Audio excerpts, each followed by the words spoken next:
Hello and welcome back to my RC channel. I'm Andy RC and today I'm going to be checking out a new model. This is the awesome Dragonfly110 and as you can see it's quite an unusual configuration. It's in a Y4 configuration and I think the idea of it is to emulate a tricopter, but instead of having the servo on the back we have got the two motors. So it is still a quadcopter and I thought it was interesting, and it's a micro, so I really wanted to check it out. Now I would imagine that there is some inefficiency going on here at the back because these motors spin in different directions and there's going to be some interference of the airflow. But you know, I thought it was interesting, so let's take a look at it, starting off with the specs. So without a battery, it weighs 64 grams, and with a 3-cell 450 milliamp battery, it weighs 103 grams. Now, you're not given a battery this time in this package, so I'm using a old Nanotech 3-cell 450 milliamp battery, and you'll notice it's using the old JST style connector. And personally, I would have preferred an XT30 at this point, so yeah, just a small thing, you could replace it, I guess. Then if we look at the frame, it's using 2mm carbon. There's a little bit of flex in there, but hopefully it's not going to break. The motors are awesome branded. They are a 1105 7000 kV motor, so quite high kV for a 3S. And I thought this was interesting because the core that it's using here, it seems very similar to the F100, which they said to only use a 2-cell battery with, but they're saying it's fine to use a 3-cell, so I'm going to. So the ESCs are a 4-in-1. They are Awesome's own, I believe. Quite an unusual configuration because they're in a rectangle, and they do support D-Shot 600, although it came set up as One-Shot 125. It also came flashed with Al-Hali 16.6, so if you want to do D-Shot commands you have to upgrade it to 16.7, and I'd recommend that you do that because if we look over here on the other side, there's no buzzer. You can add one, there is a pad for it to add one just like the other awesome models, but this time I'm going to set up D-Shot commands, so I had to upgrade the ESC firmware to 16.7. Very easy to do through the configurator.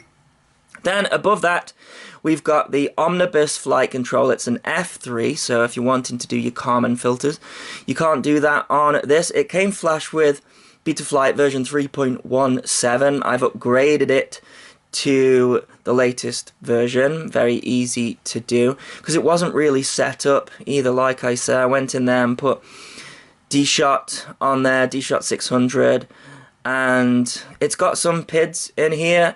I'm not sure whether it's set up to fly like that, so I'll give it a fly with the stock PIDs and see if those need changing.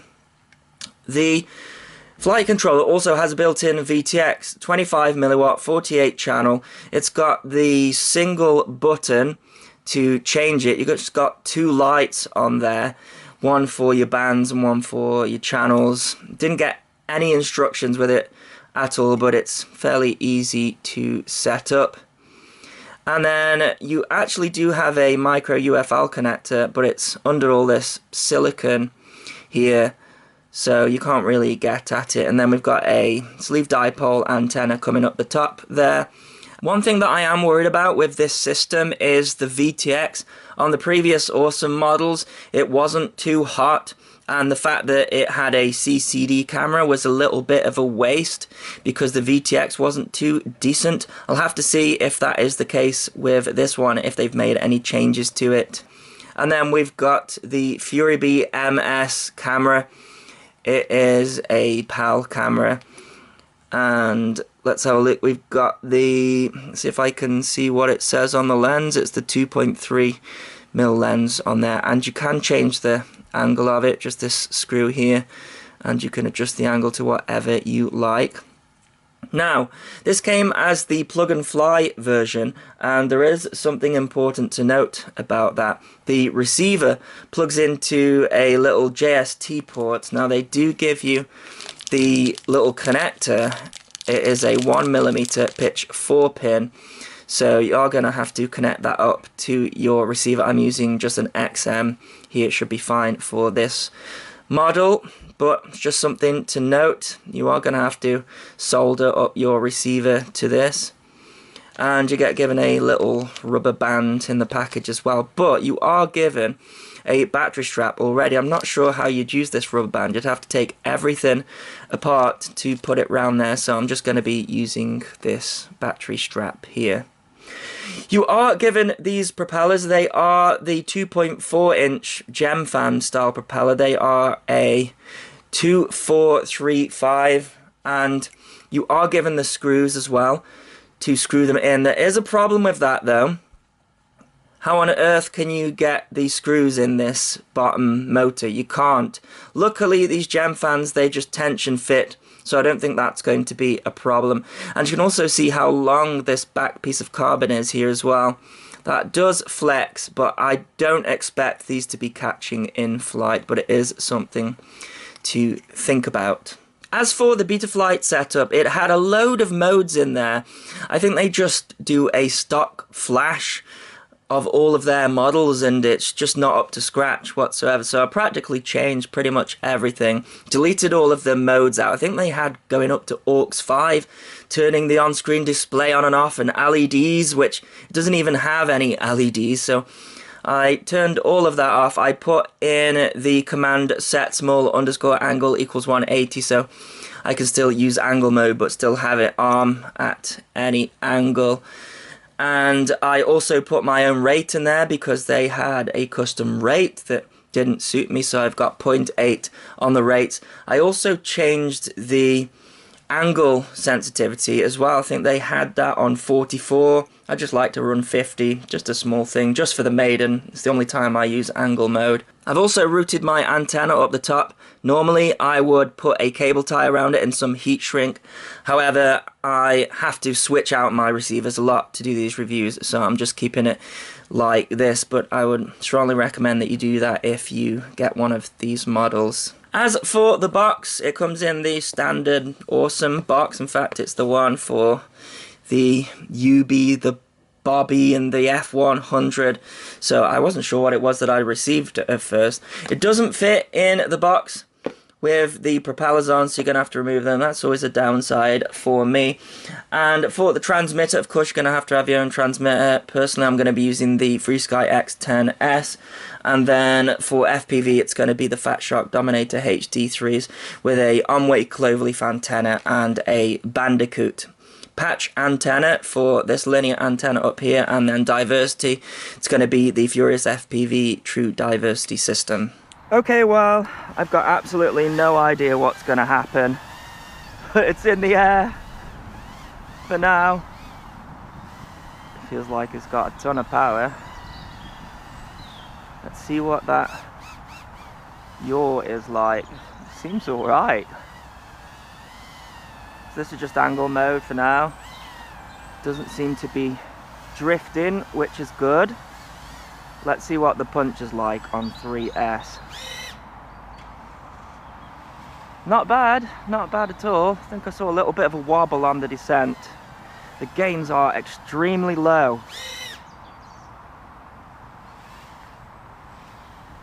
Yeah, I would say not as much punch as a 2-inch model that has the normal quadcopter configuration. But it's no slouch either. Yeah, I can see a little bit of a wobble on the descent, but in general, line of sight at least, it feels okay. Let's see what damage I can do in acro. See if I can spot any tuning issues there. It's cornering really well. It doesn't seem too bad, you know. It does the power loop.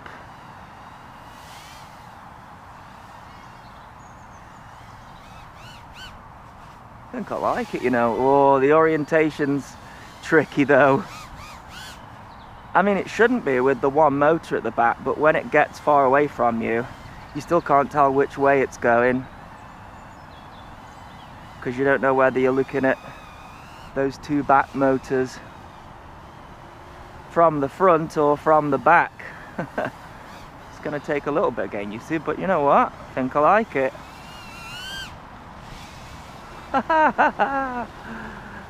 That's pretty surprising.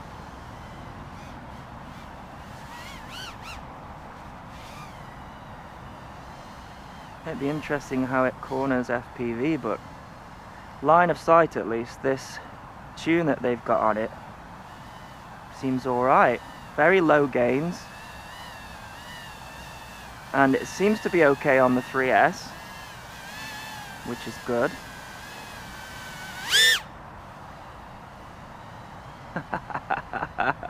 This is awesome. It's an awesome model that is awesome. But to be fair, they've all been pretty good.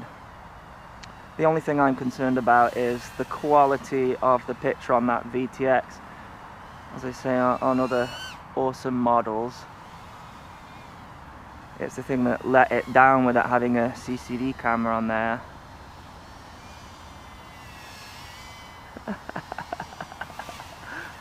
I like it. But yeah, let's take a look at that punch again. It's alright, it is alright.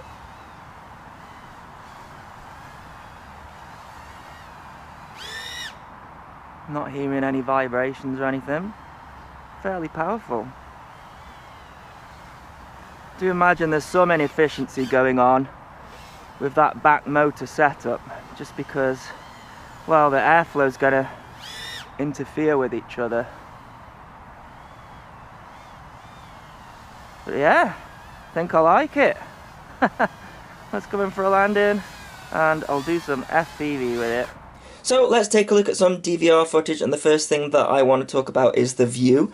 Now, I should have mentioned in the overview of the copter that the camera is very well protected. I know that's important to a lot of people. However, the downside of that is you do get some of the cowling in shot. Not an issue for me.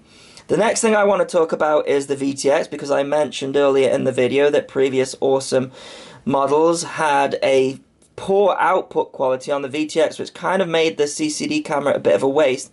That didn't seem to be the problem this time, so it does seem to be a slightly different system. The only thing I will say though is you will see I'm getting quite a bit of breakup, and I'm going to guess that this VTX isn't outputting 25 milliwatt, and from previous models that I've seen with this kind of reception, I will guess that it's probably outputting around 13 milliwatt, something like that, because when I pushed it to the edge of the field I got a lot of breakup. As you can see, I'm getting it here. So yeah, you're going to be stuck to around about 80 meters with this, I would guess, but it's still a lot of fun.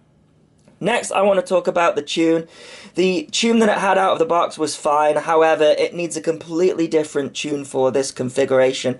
I spent about an hour tuning it and I felt like I got it fairly locked in. It doesn't quite perform like a normal quadcopter, however you can see on the punches I'm not really getting any hesitation whatsoever, so I'll overlay my PIDs here. I had to really bump the eye gain to stop it doing any of that hesitation on punches, and I also had to really bump the D gain as well to stop it getting any bounce back. It could still do with a little bit of work, but if you are buying into this copter, hopefully these values will help you out. Like I said, I spent a fair amount of time. It was a different type of tune that was required to your normal quadcopter, but actually, you know what, it flew really nicely, and I did play around with how quickly it could move on the yaw axis, and it was pretty good. I did a little bit of a punch there to show that I'm getting very minimal movement on the roll and also the pitch when I'm punching the throttle. That's a problem that I had with the original tune of this. Flight time, you're going to get about 3 minutes. These old 450 milliamp 3S batteries, they are properly spent, so you could probably even get a longer flight time than this on them. I really need to replace my batteries, but it's quite rare that I need to use a JST on a 3-cell battery these days, so I haven't gotten any new ones in, but on these occasions seems like we are still finding companies that are using JST. So I thought I'd go through the trees and check out what the yaw response was like, and it was absolutely fantastic. I dare say around a race course it will perform really well. And in general, I like this copter. It's really interesting, and I'm going to be flying it again in the future, so I'll put a link in the description if you want to check one out. And as always, thanks so much for watching. Please continue to subscribe. Cheers.